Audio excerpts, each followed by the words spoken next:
Hello and welcome to the Mindset Coach podcast, the show where coaches and coaches-to-be tune in to learn how to integrate mindset coaching tools and neuroscience-based techniques into their practice and grow and scale a coaching business they love.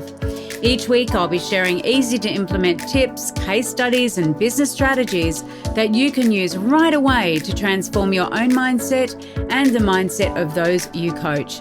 I'm your host, Lara Young, founder of the Mindset Coach Academy, author of 52 Adventures to Change Your Life, award-winning business owner, coach and coach trainer. Tune into this podcast each Friday, free on all the podcasting apps, and click to subscribe so you never miss an episode. And remember, mindset is everything.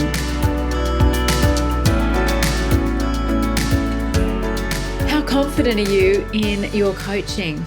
This is a really important question, isn't it? Because when we're confident as coaches, we are confident in putting ourselves out there. We're confident in marketing our services, and we're also confident when we're actually coaching our clients. And that really instills a confidence in our clients that we are able to help them to achieve the outcomes that they hire us for. I find a lot of new coaches particularly are plagued a little bit by self-doubt. They're unsure about their abilities and they're then a little bit reluctant to start marketing themselves and helping clients to create those transformations. And in the work I do training coaches at the Mindset Coach Academy and in the Mindset Dimensions report, I find that one of the best ways to develop that coaching confidence is to actually coach, because the more that you're coaching and experiencing using different tools, techniques, and modalities with different clients, the more your confidence grows, the more skilled and adept you become, and the more able you are to be flexible in your coaching and to create those real transformations. And that's why almost right from the outset of the program, we are coaching and we learn to coach by coaching. It is so essential. It's the same, coaching by watching other people or coaching by doing self-paced study is kind of like trying to learn how to drive a car by playing video games. It is literally an accident waiting to happen. And so, that experiential learning and the ability to really apply what you're learning and embody what you're learning as a coach is so valuable. And that's why it's included in the Mindset Coach certification program. And it's why, our coaches will send me messages like one I got this morning, which was, I have just sold my highest tier coaching package. I am so excited. And the coach in particular, of course, is really looking forward to getting in there and working with her first paying client, which is amazing. But let me tell you, a lot of coaches are filled with self-doubt. They're worried about how they're going to come across and be perceived. And so it's really important, if we're out there and we're wanting to do this incredible work that we do, that we really need to overcome self-doubt and we really need to boost the confidence that we have in ourselves as coaches and in our coaching ability. So before we delve into the steps I'm going to share with you that will really help you to boost your coaching confidence, I thought it'd be useful to understand some of the triggers that set off self-doubt. And so here are 6 of the things that I think are pretty common when it comes to experiencing self-doubt as a coach. Now, the first one is pretty much what I've just said, in the sense that it's about lack of experience. Now, this is really common, especially for new coaches, and just the feeling of being novice and new in the world can create self-doubt. And so, if you are a new coach and you're doubting your abilities, please make sure that you're getting in there and you are doing some practice, that you are practicing your coaching skills and the tools and techniques that you have. And remember that anyone doing something for the first time is doing it for the first time. Whether that's you as a coach, whether it's someone who's on their first day in the job, or whether it's a neurosurgeon conducting their first surgery, they are doing it for the very first time. And the way that we build experience is, of course, is by gaining that experience. The second thing is that coaches can feel like they're pretending, and they can be worried about being found out. We've got this term for it these days. It's called imposter syndrome.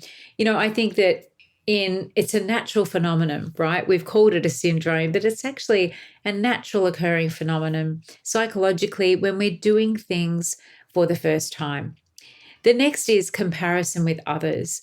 So, seeing the success of others can sometimes lead to feelings of inadequacy and self-doubt. The next one is perceived lack of success. Not seeing immediate results in their clients' lives can lead coaches to doubt their ability.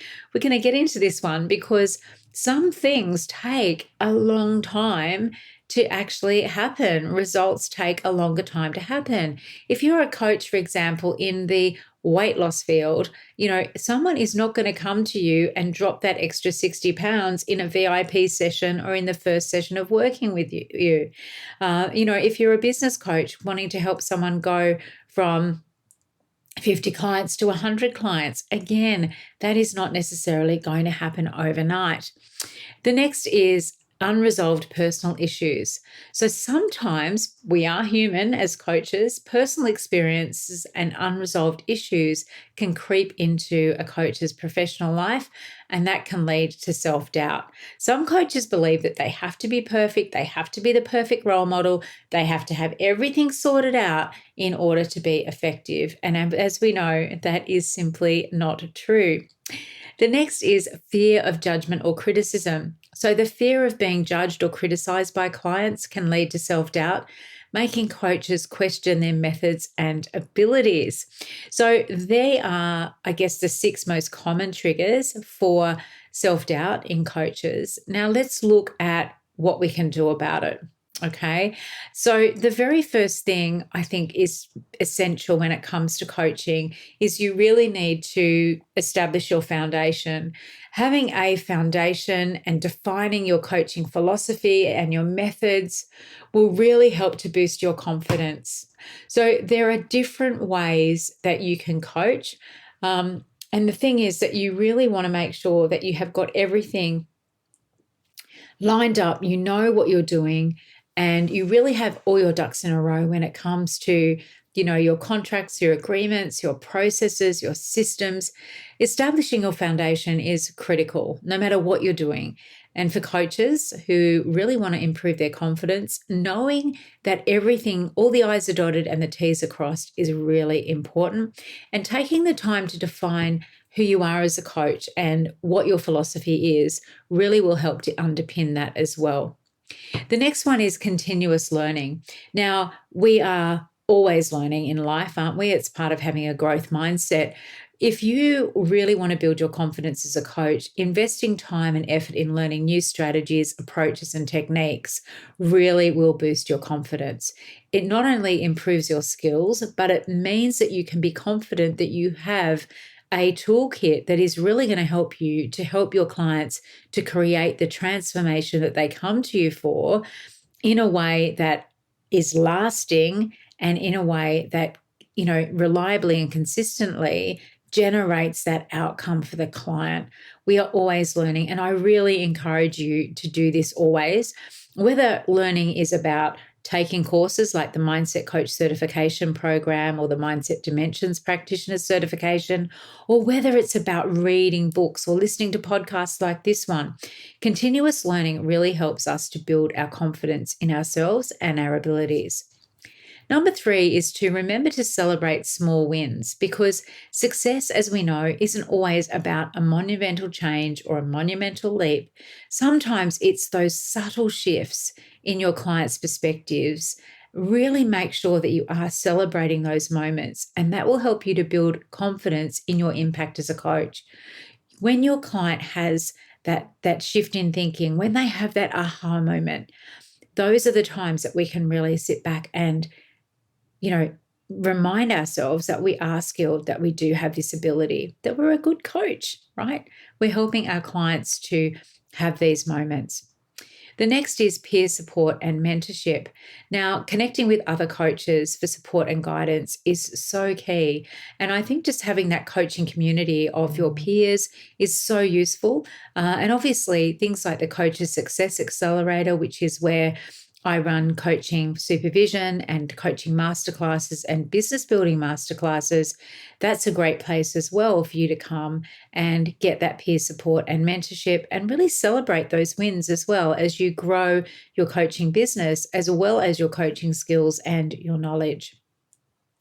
And the reason that a community like that is also important is that you can gain advice from other coaches, from me as a coach supervisor, and also from other coaches, on what to do with a client, or, how to position a certain coaching package that you might be offering. So that builds your confidence as well, getting that feedback and doing so in a community that actually gets it. They really understand. Next is to practice self-compassion. And this is really understanding that it's okay to make mistakes. Sometimes when we're in that coaching situation, we can go out of it and do our reflection and think, I wish I'd asked that question there, or perhaps I should have spent a little bit more time on exploring that subject further. And I think being able to reflect on that and learn from situations that maybe don't go as we hope they would go is really important part of our learning. It's really important part of that learning loop. And during this phase, as well as you're developing your coaching prowess, really remember that you need to treat yourself with kindness and patience, and the acceptance that you are learning and growing, and thinking about it from a learning perspective and thinking about it as feedback really helps. It really does make your journey much easier as a coach, because you think about it as an immersive learning experience. Want to learn more about how you can become a certified mindset coach? Head on over to our website, www.mindsetcoachacademy.com/coach certification, and you'll find all the information that you need, along with a button to book a call with me to talk about how you can become the best coach you can be. The next is self-care and mindfulness. You're maintaining a healthy lifestyle yourself and really taking that time out to meditate, be mindful, be in the now is really powerful for us as coaches. It really does. There's a direct correlation between, being healthy physically, emotionally, mentally, and our levels of self-confidence as well. And even if that means that you are taking time every day to go for a walk in nature, or you are, going to the gym, or you're taking time to relax, or you're reading or doing something that's a hobby, right? That's non-work related. Really, really powerful and important that you do that and we take the time. The next is positive affirmations. Now, maybe a bit cliched, but actually using positive affirmations to reinforce your self-belief can genuinely help to rewire your thinking pattern. So I want you to think about what is an affirmation that is really going to resonate with you and that you want to step into the identity of. It could be, for example, that I'm a successful and transformational mindset coach who has an amazing impact on their clients and the world. Whatever you come up with, it needs to resonate with you, and being able to lean into that and focus on that makes such a big difference when it comes to just switching on that positive thought process and leaning into then the identity of being that person who is a successful and transformative mindset coach. The next one is to set realistic expectations. It's okay not to have all the answers, right? You do not have to have all the answers straight away. And change takes time. It's a different journey for everyone. And it really does help you to then manage your own expectations, both of yourself and in terms of the results that your clients are getting too.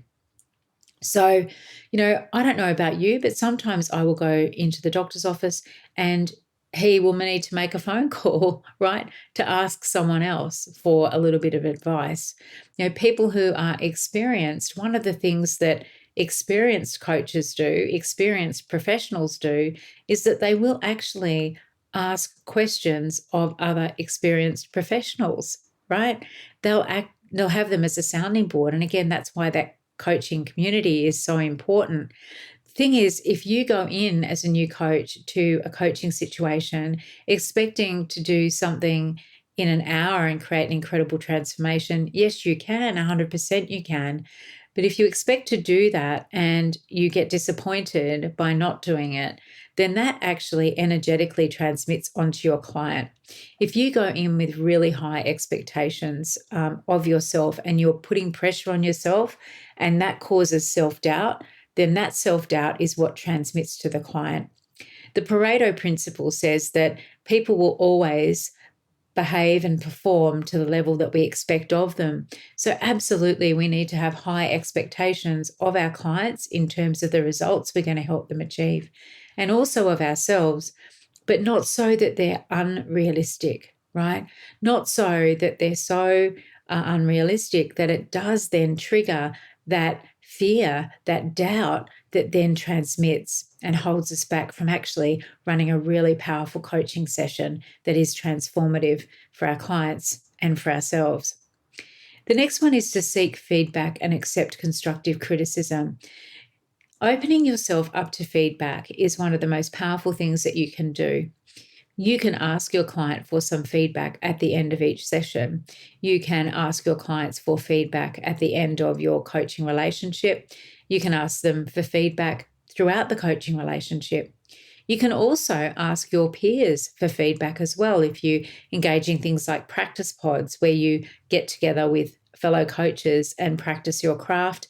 You can ask for feedback in the Coaches Success Accelerator, for example, where, as I say, we do have that coaching supervision and coaching hot seats where you're able to share client case studies and ask for feedback on what you're doing in your coaching. The next one is to remember your why. You started out as a coach because you had a vision, you knew what you wanted to do, you had a goal, you were motivated towards achieving that. And just remember that. And remember also, what are your values in relation to your career, in relation to your coaching business? And what do those values actually mean to you? I want you to think about that and then to remind yourself why you became a coach. And this is really powerful when it comes to motivation and staying really true to your purpose. And that in turn then bolsters your confidence. It lifts you up, when you think about being a coach and your role and your mission and your vision for your coaching practice. So there are so many things that we can do to really manage our self-doubt and to step into confidence and to be confident as a coach. Some of the other things that you can do are to really make sure that you are keeping a coaching log, you're keeping a record that helps you with your progress. Now, a coaching log is really about your reflections on your ability as a coach, on the sessions that you're having. And it does help you to reflect back and notice how much you're progressing. It helps you to notice the transformations that you are helping to facilitate. It helps you to notice the themes. What are your clients coming to you with? What are their problems? What solutions are they seeking? And it helps you then to really refine your offers and make offers out there and provide coaching services that are more and more going to be helping your clients to achieve what it is that they desire. The other thing to do is to make sure that you collect testimonials and use those testimonials, not just as social proof for prospective clients, but also that you can read over.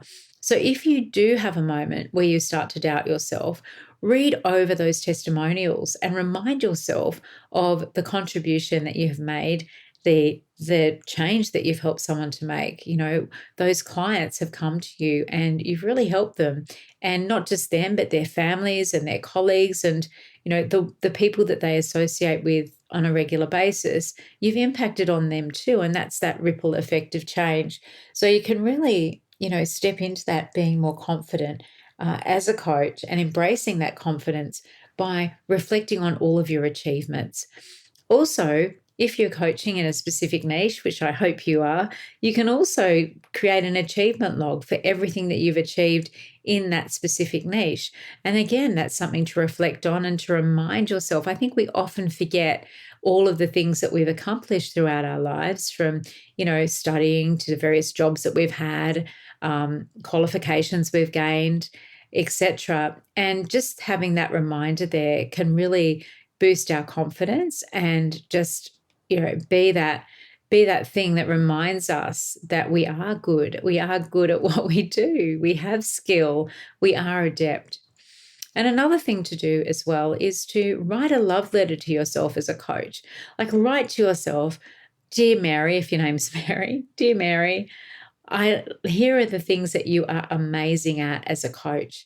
I love the way you X," and just write a beautiful love letter to yourself, reminding yourself how incredible you are, the skills that you have, the passion that you have, the compassion that you have, the empathy you have, and all of those skills that make you a wonderful coach. So those are 10 steps to boost your coaching confidence. And I think the overarching one, of course, is the more you do it, the more you coach, the better you get. And the more you coach, the more confident you become. And the more confident you become, the more you want to coach. And it becomes a reflexive loop, doesn't it? When you're confident and you're coaching, you're getting great results. That gives you even more confidence. And then you want to do more and more coaching. And so it goes on and on.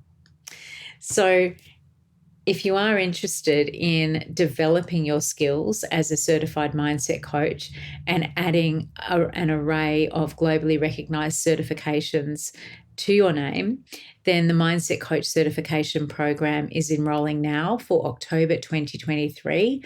So I invite you to book a call with me, check out the link below. And we also have the Mindset Dimensions Practitioner included in that program. Both of these programs are ICF certified. And so the Mindset Dimensions Practitioner is included in the Mindset Coach Certification Program. And you can actually start that if you want to in August. And then that dovetails nicely into the Mindset Coach Certification Program. The Mindset Coach Certification Program is a 9-month certification. As I said, it is an immersion in coaching. It is cohort-based, which means that, yes, we do have some self-paced modules that you can study each week, but equally we have our live weekly calls that everyone comes along to as a cohort. You become part of an incredible community of coaches who practice, support each other, and really do boost each other's confidence as we go on that journey together over 9 months, learning an incredible array of transformational coaching techniques that operate at the conscious, subconscious, and unconscious level, so that by the time you finish the program, you will have identified your ideal client and your niche. You'll have created packages and you'll be out there coaching confidently, knowing that you're an exceptional coach who creates fabulous transformations for your clients. We'll drop the link to both those programs below. And I look forward to being with you next week. Bye for now. Well, that wraps up this week's episode of the Mindset Coach podcast. Remember to join us next week for another episode and subscribe on iTunes. Leave us a review if you've loved it. Share it with your friends. And I really look forward to learning how you're implementing the tools and techniques that you're learning here. Mindset is everything.